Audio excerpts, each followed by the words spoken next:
Hello and welcome back to Black Hole Battles game development.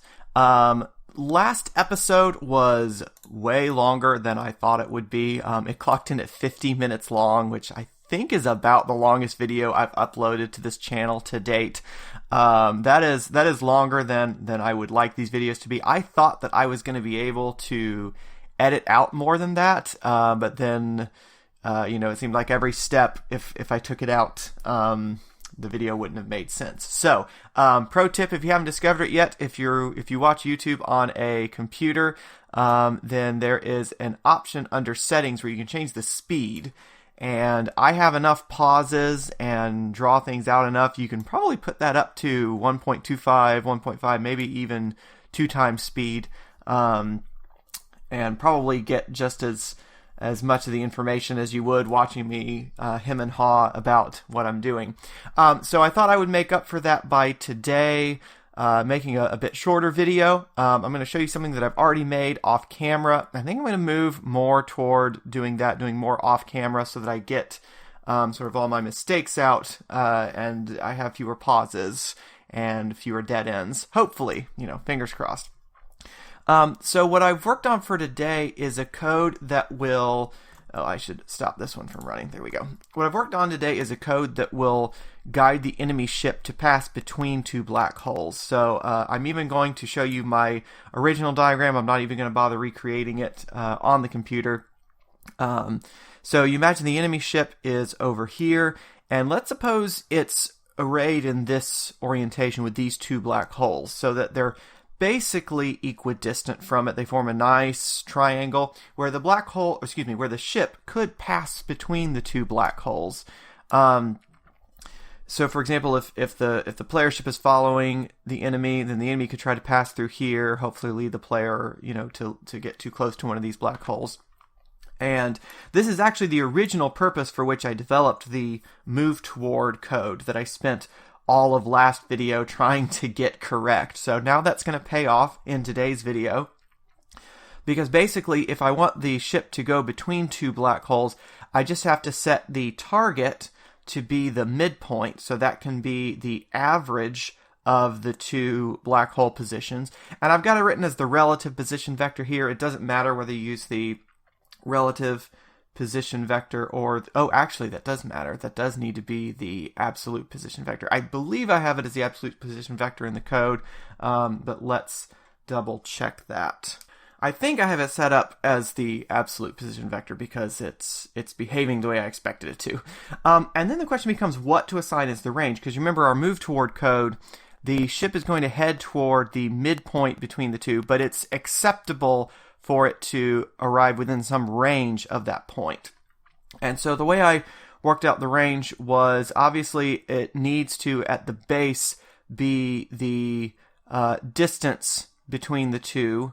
At the very most, it can be the center-to-center distance between the 2 black holes, so that's this R2 minus R1. And I'm working on halves here because I'm considering, going from the middle out to this side.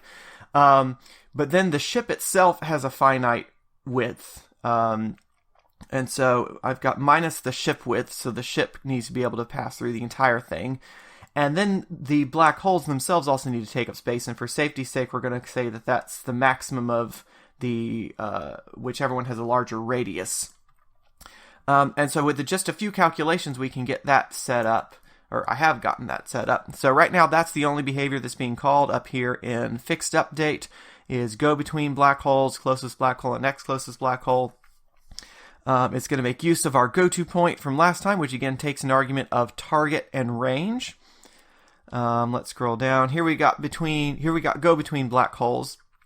So I don't necessarily have to have it be closest and next closest. It could be another pair depending on the scenario. The target I've got is the average of black hole position plus the other black hole position. Okay, and I did make that the absolute one, so that's good. So that concern is taken care of. Here we calculate their relative position vectors, the relative position vector of black hole 1, relative position vector of black hole 2.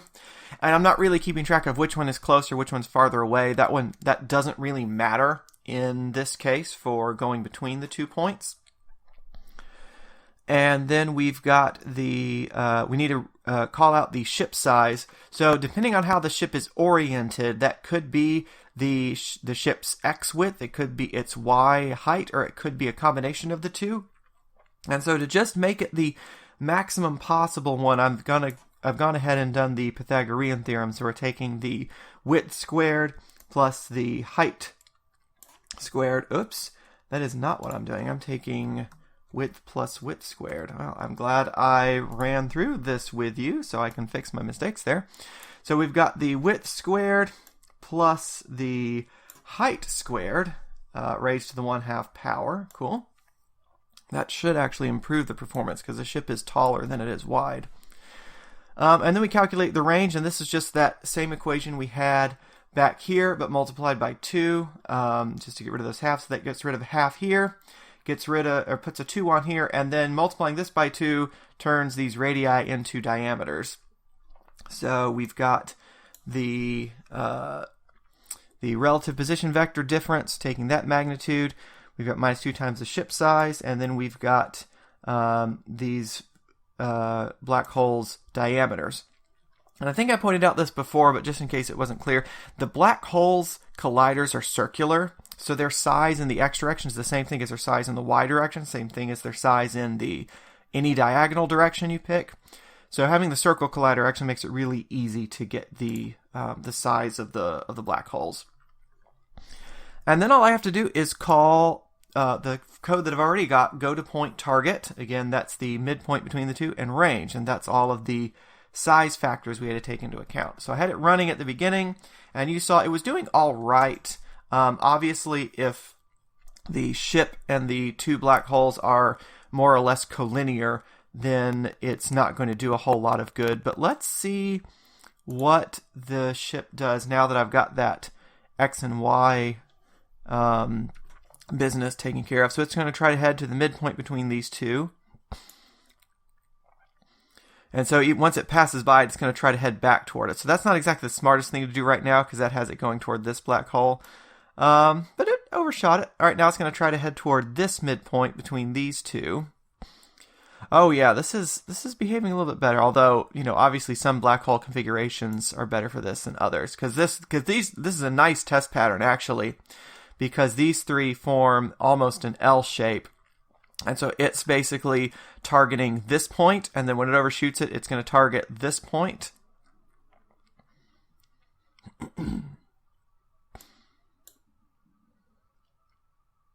Yeah, this is working out pretty well. I'm happy with that. Let's see what happens if I try to go after this guy. Pew, pew, pew. All right. I think I need to work on the spinning recoil.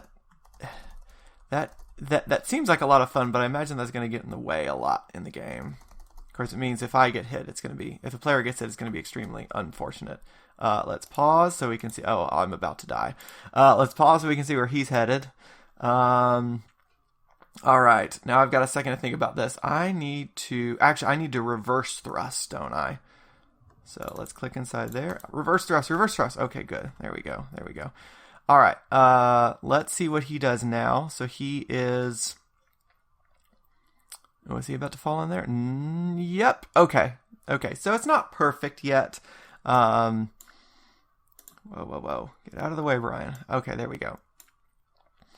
Yeah, so this is just another variation on, trying to avoid black holes. So as opposed to simply going around the nearest black hole and then running into the next nearest, now he's trying to avoid 2 black holes is another way of thinking about this. So yeah, I'm pretty happy with this. This is good for the individual behavior. And obviously, this can't work for every scenario, and it's not what you would want the enemy ship to do all the time.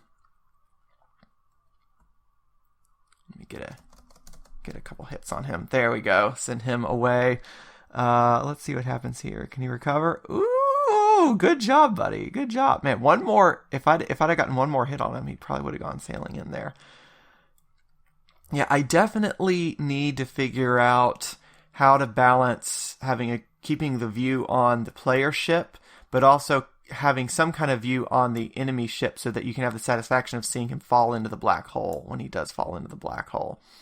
I need to think about that, but that's more of a game mechanics thing than a physics thing, so I'll definitely figure that out off camera and then just either introduce it on video or... No, I'll probably introduce it on like a sample gameplay or something that I release. Cool. Well, that was a nice short topic. Let me just take a couple minutes here at the end to show you what I'm thinking about next. I'm pretty satisfied with the individual behaviors that we've got so far. Just to review, we've got our go between black holes. We've got our avoid black hole. So we've got a basic, evasive maneuver code. Avoid black hole also has in it going back toward the black hole, which I should probably separate now that I'm thinking about it into two separate subroutines. We've got go to an individual point, which could be a black hole, could be a player, could be something valuable on the playing field. We've got go to next nearest black hole, the sort of sneaky maneuver to try to lure the ship close to a black hole. And those are all, I think we're about ready to stitch those together into, an actual full-fledged enemy behavior as opposed to just the individual actions. So what I'm thinking of doing next is to put together a structure that has the enemy ship purely on navigation. So it's not going to take into account the player ship. It's strictly going to try to avoid the black holes. It's strictly going to try to navigate the field of black holes. So here's sort of the structure that I'm thinking about, and I'd love feedback on this. If you have thoughts about, how this will play out, if I'm missing some case here. The first thing that I want the ship to check is if it's gone outside of the, if it's gone outside of the black hole cluster. So this is, you've got the cluster of black holes over here. If the ship is over here, it should know to go back. Of course, there's a question of how do I tell the ship that it's outside the cluster? Otherwise, if the closest black hole and the next closest black hole are approximately equidistant, and they're basically in front of the ship. I added that one after thinking about this one. So this is that triangular pattern we saw earlier. Then do the go between black hole codes, because then it's very easy to avoid not just one black hole but two black holes by passing between them. And again, the question is, how do I determine that that's what the ship sees? Otherwise, if the closest black holes are not really collinear, meaning you've got the ship here, a black hole here, and then the next closest black hole, say, over here. So it's not really forming a system where it could pass between, but it needs to avoid this one. Then you could have go to the next nearest black hole. And again, the question is, how do I determine that that's the case? And otherwise, if none of those are the case, if there's no nice convenient geometry, because these are all sort of the convenient geometries that the actions are designed for. Otherwise, avoid the nearest black hole, worry about the next closest black hole on the next frame. So that's the structure I'm thinking of. Let me know what you think about that. I'm going to start working up the geometry for how to determine these. And basically what we'll have next time is, instead of simply testing out one action at a time, right? So we've had all this stuff commented out now. Have this decision tree in here to where the ship can choose between these 1, 2, 3, 4 behaviors that we've got set up. So thank you so much for watching. I will see you next time. Bye-bye.